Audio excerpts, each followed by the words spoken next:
రేపు వినాయక చవితి కదా, వినాయకుడిని పెడదామో లేదో వదిన అడుగుదాం.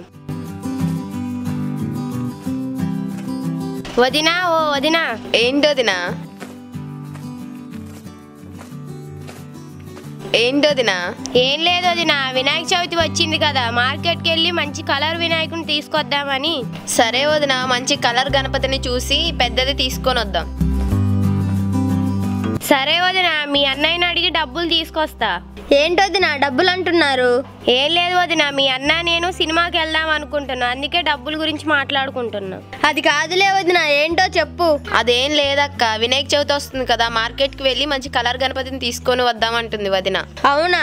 అవును వదినా, నువ్వు కూడా మార్కెట్కి వెళ్ళి మంచి కలర్ గణపతిని తీసుకొని వద్దాం. ఏంటోదినా కలర్ గణపతా? ఈ వీధిలో మనమే పెద్ద కలర్ గణపతి పెట్టాలి వదినా.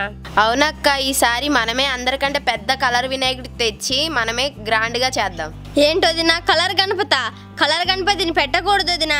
అదేంటో వదినా అలా అంటున్నావు? ప్రతి సంవత్సరం మనం కలర్ గణపతి తెచ్చే పెడుతున్నాం కదా, ఈ సంవత్సరం వినాయక చవితి గ్రాండ్ గా చేయడం నీకు ఇష్టం లేదా వదినా? కలర్ గణపతిని పెడితే కెమికల్స్ వల్ల జల కాలుష్యం అవుతుంది వదినా, అందుకనే మట్టి గణపతిని పెడదాం. అంటే వదినా, మనం ఈ సంవత్సరం వినాయక చవితి చేసుకోవద్దా? అందుకే మనం ఈ సంవత్సరం మట్టి వినాయకుడిని పెట్టి జల కాలుష్యాన్ని తగ్గిద్దాం వదినా. అలా అయితే ఎలా అక్క? అందరూ కలర్ వినాయకుని పెడతారు, మనమేమో మట్టి వినాయకుని పెడితే ఎలా? వినాయకుడు కలర్దైతే ఏముంది, మట్టిదైతే ఏముంది, మనమైతే వినాయక చవితిని సూపర్ గా చేద్దాం. వదినా, మా అన్నయ్యతో మట్టి వినాయకుడిని చేయించు. అలాగే వదినా, ఇప్పుడే వెళ్ళి చేపిస్తాను.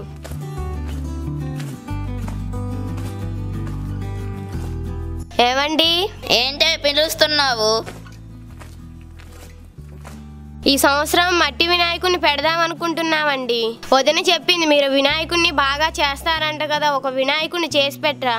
ఓ అంతేగా, నేను చేస్తాలే. సరే అండి, మంచిగా చెయ్యండి.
అబ్బా, వినాయకుడు చేయడం అయిపోయింది, ఇంటికి వెళ్ళి దాంతో ఏదైనా చేయించుకుంటా.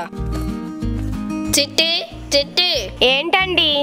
వస్తున్నానండి.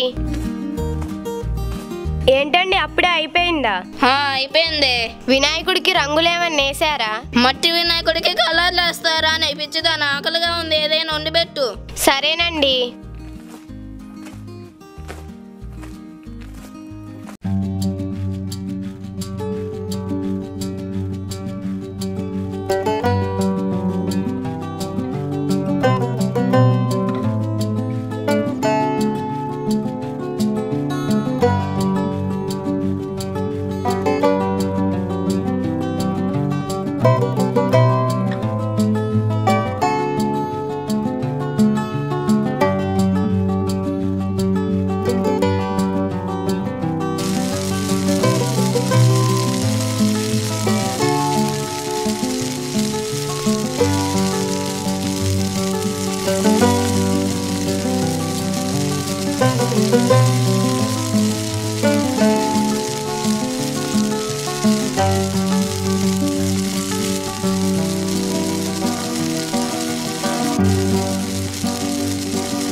బాయ్.